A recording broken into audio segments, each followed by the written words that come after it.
The other big one is they put you on something like a PPI, a proton pump inhibitor, Protonix, Nexium, omeprazole for heartburn, and they leave you on it. If you're on that medication more than 3 to 4 months, that needs to be reevaluated. There's a reason your stomach is making too much stomach acid, and that needs to be addressed. And it's usually a diet and lifestyle situation. It's usually a gut microbiome issue. You usually have the wrong bacteria living in there, not enough digestive enzymes to get your food out of your stomach and into your intestines in a timely manner. Something else going on.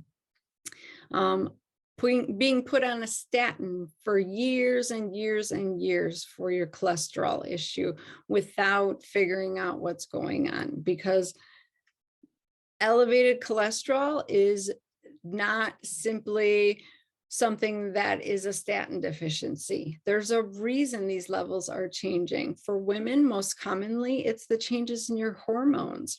Did you know cholesterol is actually the backbone ingredient that's used to make your sex hormones? So your body uses cholesterol to make estrogen, progesterone, testosterone, cortisol, aldosterone. It needs cortisol. So imagine you go into menopause and you're no longer making all of these hormones that you used to make.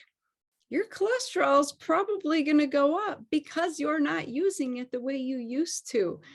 That isn't necessarily bad in and of itself. Cholesterol is much more complicated than that, and we've dumbed it down and we've really given it a bad rap. And so it's important that you go to a functional or integrative practitioner who understands the importance of cholesterol and what all those numbers actually mean, because it's not just bad and good, and it's not that straightforward. So, and statins do not fix the problem. They cause many other problems. The biggest one is mitochondrial dysfunction.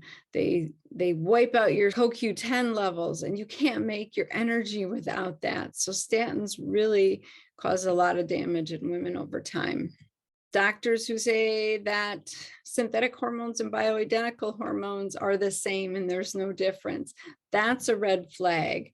If they want to give you Premarin or something else made out of conjugated equine estrogen, or Prempro, which is like medroxyprogesterone or norethindrone, those are synthetic progestins, and those completely act different in your body, and that is not what you want. So you need a prescriber who understands the difference between the forms of hormones, and that's a really important key because it changes the risks associated with taking those medications.